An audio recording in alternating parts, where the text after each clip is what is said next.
সুষ্ঠু নির্বাচন ব্যবস্থা শুধু আইন শৃঙ্খলা বাহিনীর উপরই নয়, নির্বাচন কমিশন এবং অংশগ্রহণকারী দলগুলোর উপরও নির্ভর করে বলে মন্তব্য করেছেন স্বরাষ্ট্র উপদেষ্টা।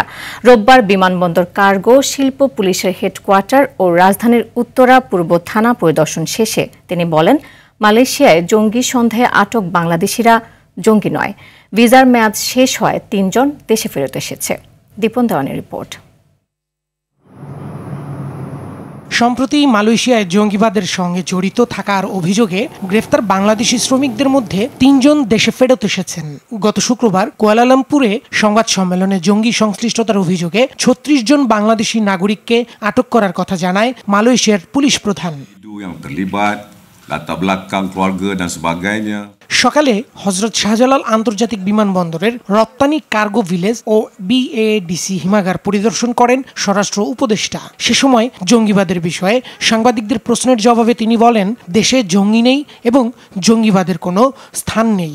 ওখান থেকে ৩ জন যারা আসছে তাদের মেইনলি ছিল যে তাদের যে কি বলে ওই ভিসার যে মেয়াদ উত্তীর্ণ হয়ে গিয়েছে। ওদের পুলিশের চিফ যেটা বলছে ওই ৫ জনদের আসা হয় নাই, তাদের সাথে আমাকে সরকারি লেভেলে যোগাযোগের চেষ্টা করা হইতেছে।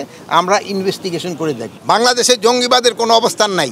পরে শিল্পাঞ্চল পুলিশ সদর দপ্তর ও উত্তরা পূর্ব থানা পরিদর্শন শেষে দেশের নির্বাচনী পরিবেশ, মব, ধর্ষণ সহ সামগ্রিক আইন শৃঙ্খলা পরিস্থিতি নিয়ে সাংবাদিকদের বিভিন্ন প্রশ্নের উত্তর দেন স্বরাষ্ট্র উপদেষ্টা। ইলেকশনটার জন্য সবচেয়ে বেশি প্রস্তুতি দরকার যারা ইলেকশনে পার্টিসিপেট করবে তাদের। আমাদের প্রস্তুতি ঠিক আছে, যেহেতু আমরা আরও সময় আছে, প্রায় ৫-৬ মাসের মতো আমরা প্রস্তুতি নেওয়া শুরু করে দিয়েছি।